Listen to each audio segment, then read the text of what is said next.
The 25th of February 1942, 2:25 a.m.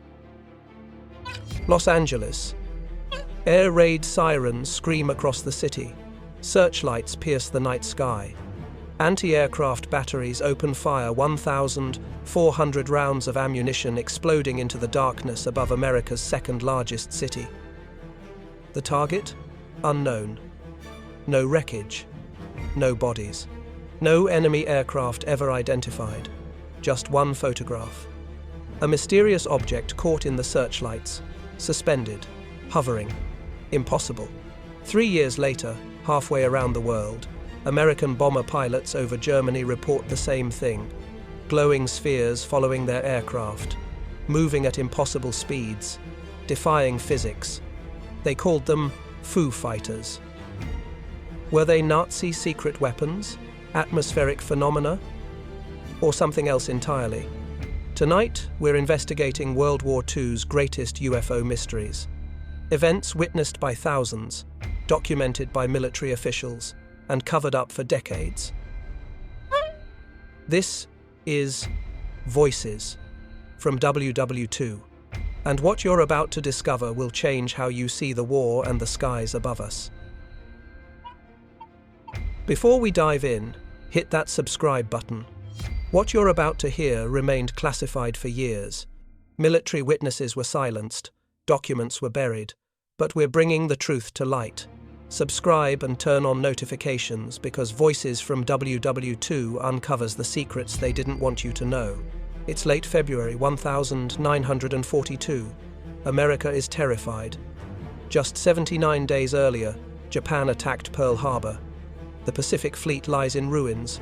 Thousands are dead. And now, the Japanese military is advancing across the Pacific like a tsunami.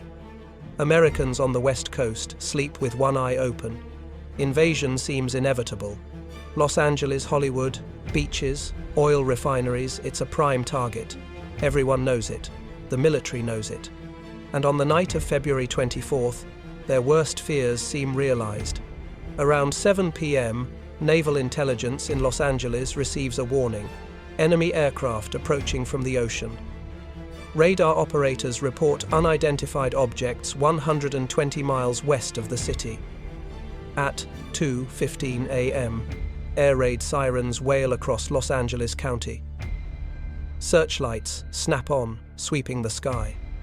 Citizens scramble for blackout curtains, shelters, basements. Then, at 2:21 a.m., anti-aircraft batteries open fire. Imagine this. You're a civilian in Santa Monica. You wake to explosions. The sky is lit up like the 4th of July. Searchlights converging on something overhead. Tracer rounds arcing upward. The thunder of anti-aircraft guns shaking your windows. For the next hour, 37th Coast Artillery Brigade fires over 1,400 rounds of ammunition into the Los Angeles sky. Eyewitnesses report seeing a large object, oval-shaped, moving slowly caught in the searchlights. Some say it hovered, others claim it moved in ways no aircraft could. Los Angeles Times photographer shoots what would become one of the most controversial images in UFO history. Searchlights illuminating something in the sky, explosions bursting around it. At 4:14 a.m., the all clear is sounded. The barrage stops. The city holds its breath. But here's the thing. No wreckage. No downed aircraft, no enemy bodies, nothing. 3 civilians died that night, not from enemy action, but from heart attacks and a traffic accident during the chaos. Several buildings were damaged by falling shrapnel from American shells, but the enemy vanished. The next day, Secretary of the Navy Frank Knox held a press conference.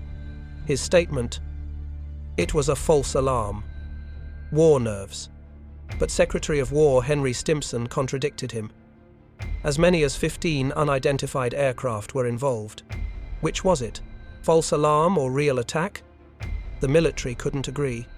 The public didn't know what to believe, and to this day, declassified documents provide no clear answer. Army Air Force analysis suggested weather balloons. But weather balloons don't hover for an hour while 1,400 shells explode around them. Some historians believe it was Japanese reconnaissance aircraft, but no Japanese records confirm any mission over Los Angeles that night. And then there's that photograph, that object in the searchlights, still unexplained 80 years later. The Battle of Los Angeles became the first modern mass UFO sighting in American history, but it wouldn't be the last, because 3 years later, over the battlefields of Europe, the mystery would deepen. November 1944, the skies over Germany. Lieutenant Edward Schluter pilots his P-70 night fighter through the darkness. Beside him, radar operator Donald Myers watches his scope. Behind them, intelligence officer Fred Ringwald monitors the night. They're hunting German aircraft. What they find instead will haunt them forever. At 10 o'clock, Ringwald suddenly calls out. 2 orange lights. Following us, Schluter banks toward them. The lights match his maneuver, staying exactly at 10 o'clock, 150 yards away. He tries to shake them, climbs, dives, sharp turns. The lights follow every move. For several minutes, the glowing spheres pace his aircraft. Then, without warning, they accelerate and vanish, moving faster than any known aircraft could. When Schluter lands, he files a report. Intelligence doesn't know what to make of it. So they give these mysterious objects a name, borrowed from a popular comic strip character, Foo Fighters. What happened to Schluter wasn't isolated. Within weeks, dozens of Allied pilots reported similar encounters. Glowing red, orange, or white spheres. Appearing suddenly alongside aircraft, matching speed and maneuvers perfectly, sometimes forming formations, accelerating to impossible speeds before disappearing. Never hostile, just observing Captain Harold, Augsburger, 415th Night Fighter Squadron. I saw a brilliant red light at my level moving at high speed. I attempted to close in and identify it, but the object pulled away. Lieutenant David McFalls. The light was about 3 feet in diameter, very brilliant, and could make turns that would have caused any human pilot to black out. Here's where it gets truly strange. German pilots reported the exact same thing. Luftwaffe pilot Hans Hahn. We thought they were American secret weapons, some kind of new remote-controlled device, but they never attacked. They just watched. Think about this. In the middle of the deadliest war in human history, both sides see mysterious lights in the sky. Each side assumes they belong to the enemy, but neither side is creating them. So what were they? The sightings became so common that the US Army Air Force launched an official investigation. They interviewed pilots, analyzed reports, searched for patterns. Their conclusions were unsettling. The objects showed characteristics unlike any known aircraft. No radar signature, no heat signature, incredible acceleration, ability to make turns that would kill a human pilot. No visible means of propulsion. The British Royal Air Force conducted their own investigation. Same result, unknown aerial phenomena. One classified memo stated, "None of our intelligence sources have been able to give information on these phenomena. It is possible they are of German origin, but their behavior patterns are unlike any known enemy technology." Are you seeing the pattern here? Military pilots, trained observers reporting objects that defy known physics, and governments with no explanation. If this fascinates you, hit that like button. And keep watching, because the Nazi connection is about to get very real. What did people think Foo Fighters were? Theory 1. German secret weapons. Many believed Nazi scientists had developed advanced aircraft or remote-controlled devices. But if so, why didn't they weaponize them? Theory 2. Atmospheric phenomena. Desti A Street Elmo's fire, ball lightning, electrical discharges. But these don't explain the intelligent movement patterns pilots described. Theory 3. Optical illusions. Perhaps reflections, searchlights, or fatigue-induced hallucinations. But this doesn't account for multiple witnesses seeing the same thing simultaneously. Theory 4. Something else. Even in 1945, Some whispered the unthinkable. What if they're not from Earth? When the war ended in 1945, the Foo Fighter reports stopped, or rather, they stopped being reported. The phenomenon didn't disappear. It went classified. But here's the question nobody wanted to ask. What if the Germans really had developed something? What if buried in the ruins of the Third Reich lay technology that could explain these sightings? And what if, after the war ended, that technology didn't stay buried? Hitler's Wunderwaffe program. By 1944, Nazi Germany was losing the war. The Eastern Front was collapsing. The Allies had landed in Normandy. The Reich was running out of time. Hitler's response? Wunderwaffe wonder weapons. He demanded his scientists develop revolutionary technology that could turn the tide.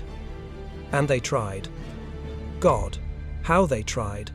V-2 rockets, the first ballistic missiles. Messerschmitt. Me-262, the first operational jet fighter. Type XXI U-boats, revolutionary submarine designs. Horton Ho 229, a jet-powered flying wing, weren't science fiction. They were real, and they were terrifying. But according to declassified documents and post-war interrogations, there was more, much more. Deep in the forests of Lower Silesia, in what is now Poland, the Nazis allegedly operated a secret facility called Der Riese, the Giant. Here, according to testimony from SS officer Jakob Sporenberg, captured and interrogated by the Allies, scientists worked on something called Die Glocke, the bell. Sporenberg described it as a bell-shaped device, about 9 feet wide and 12 feet tall, made of a heavy metal, possibly tungsten.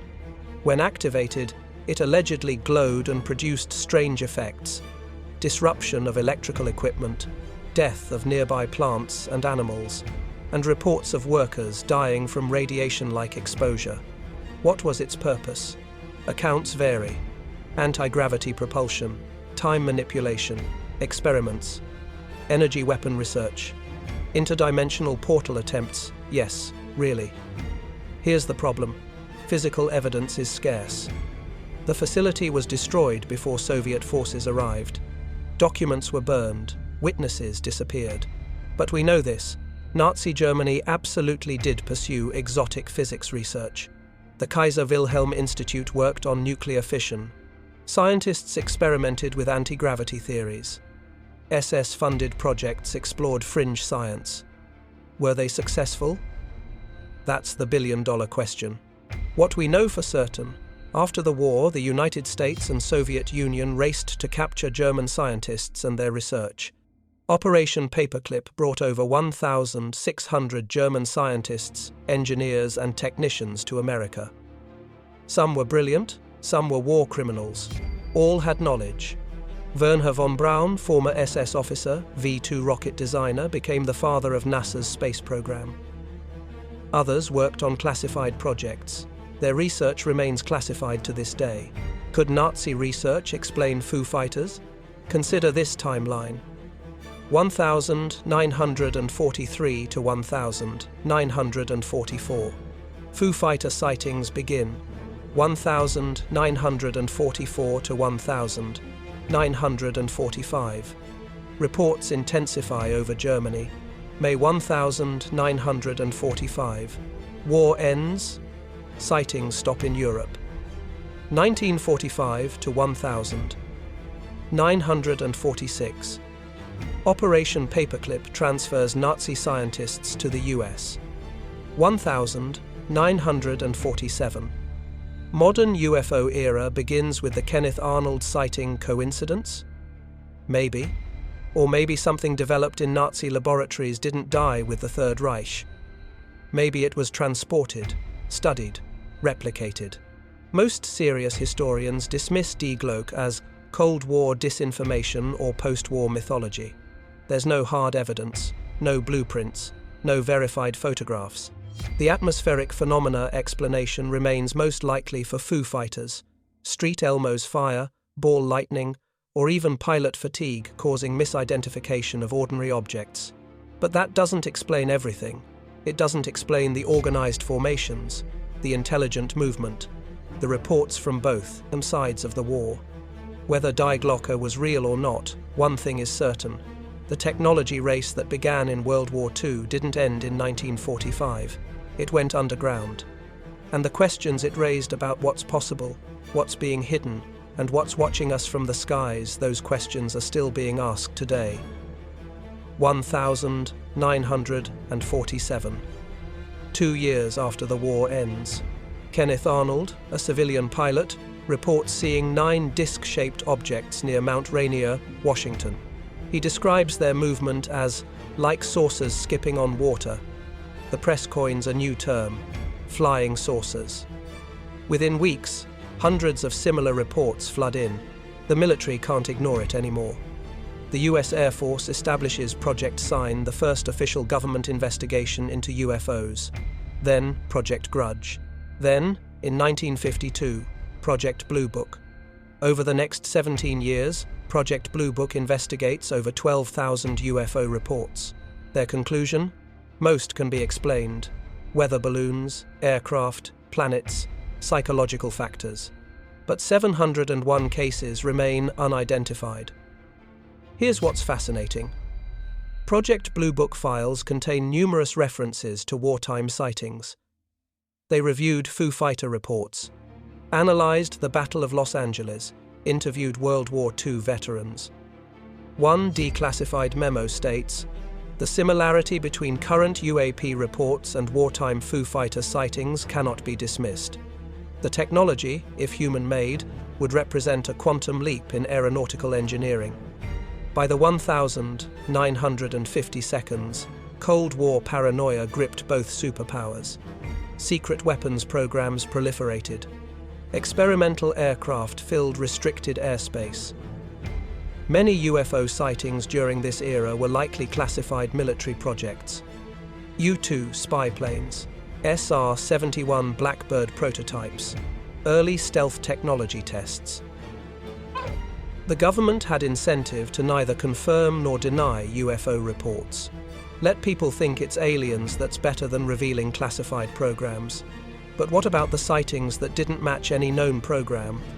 Soviet pilots reported similar phenomena during World War II.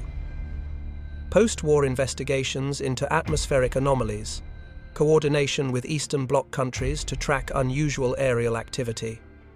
One fascinating detail: Soviet researchers believed some UFO sightings might be advanced American reconnaissance craft, possibly based on captured Nazi technology. The Americans thought the same about Soviet UFOs. Each side assumed the other had made breakthrough discoveries. Neither wanted to admit they didn't know what they were seeing. 2019. The U.S. Navy officially acknowledges unidentified aerial phenomena, UAP. They release gun camera footage showing objects performing maneuvers that defy known physics. 2020. The Pentagon establishes the Unidentified Aerial Phenomena Task Force. 2021. The Director of National Intelligence releases a report on UAPs. It acknowledges 144 incidents between 2004 and 2021. It cannot explain most of them. 2022. NASA announces it will study UAPs using scientific methodology. And here's the key. Many of these modern reports describe the exact same characteristics as World War II Foo Fighters' glowing spheres. Impossible acceleration, no visible propulsion. 8 decades later, we're still asking the same questions. If this story has you questioning everything, drop a comment below. What do you think Foo Fighters really were? And share this video because this mystery belongs to all of us. It's separate fact from speculation. Fact. In 1942, the US military fired 1,400 anti-aircraft rounds at something over Los Angeles. That something was never identified. Fact. From 1944 to 1945, hundreds of Allied and Axis pilots reported glowing objects following their aircraft. Military investigations found no explanation. Fact. Nazi Germany pursued exotic weapons research, including experimental aircraft designs.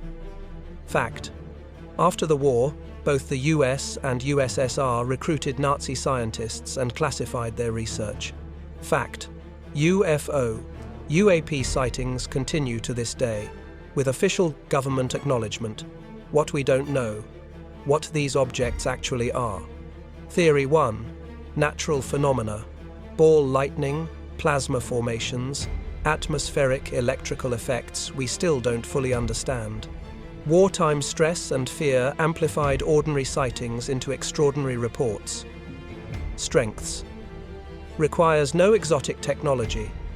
Scientifically plausible. Weaknesses: doesn't explain organized movement patterns or multiple witness accounts describing identical details. Theory 2. Secret military technology, advanced human aircraft, then and now. What seems impossible is actually cutting-edge classified research, either Nazi developments captured after the war or modern black-budget programs. Strengths: governments absolutely do develop secret aircraft. They absolutely would cover it up. Weaknesses: even classified tech obeys physics. Some reported behaviors violate known physical laws. Theory 3. Non-human intelligence, either extraterrestrial visitors or something else we don't have a category for. The sightings represent observation by an unknown intelligence. Strengths: would explain the consistency of reports across decades and cultures. Weaknesses: requires accepting something extraordinary without extraordinary evidence. But here's what gets lost in the theories. The people. Lieutenant Edward Schluter spent the rest of his life haunted by what he saw over Germany. "I know what I witnessed," he said before he died, "and I know it wasn't ours. The civilians of Los Angeles who scrambled for shelter that February night, many of them are gone now. But their children remember the fear, the confusion, the government's contradictory explanations, the radar operators, the anti-aircraft crews, the intelligence officers. Thousands of trained military personnel witnessed things they couldn't explain, and for decades, they were told to stay quiet." This isn't just about UFOs or conspiracy theories. It's about something fundamental. During humanity's darkest hour, a global war that killed 70 million people, the skies revealed mysteries that transcended our conflicts, mysteries that made both sides pause and wonder. Are we alone? That question, first asked seriously in the chaos of World War II, echoes through our history, and it remains unanswered. The Battle of Los Angeles became a cultural touchstone. Hollywood made movies about it. Historians debate it. Every few years, someone discovers a new document or witness account that reignites the mystery. The Foo Fighters gave birth to modern UFO culture. They were the first widely reported, officially documented aerial phenomena that defied explanation. And the Nazi secret weapons, real or imagined, remind us how thin the line is between scientific breakthrough and nightmare. Were Foo Fighters Nazi technology? Atmospheric phenomena? Extraterrestrial surveillance? We may never know. What we do know is this: the skies over World War II held secrets. Some we've uncovered, like the Nazi rocket program that became NASA. Others remain hidden in classified files, fading memories, and the silence of witnesses who took their stories to the grave. Maybe one day, governments will declassify everything. Maybe we'll finally get answers. Or maybe the mystery is the point. Maybe the not knowing keeps us looking up, keeps us questioning, keeps us wondering what else is possible. So, what do you think happened over Los Angeles that night in 1942? What were the Foo Fighters? Were the Nazis onto something we still don't understand? Drop your theories in the comments. I read every single one, and if this documentary opened your eyes to the secrets hidden in World War II history, do me a favor. Subscribe to Voices from WWII. We're uncovering the stories they didn't teach in school, the operations they kept classified, the mysteries they hoped we'd forget. Next week, we're investigating another World War II secret that sounds impossible but might be true. Operation Paperclip exposed. The Nazi scientists who built America's space program and what they brought with them. You think you know the story? You don't. Hit that notification bell, because the truth about World War II is stranger than any fiction. This has been Voices from WWII. Keep questioning, keep discovering, and keep looking up.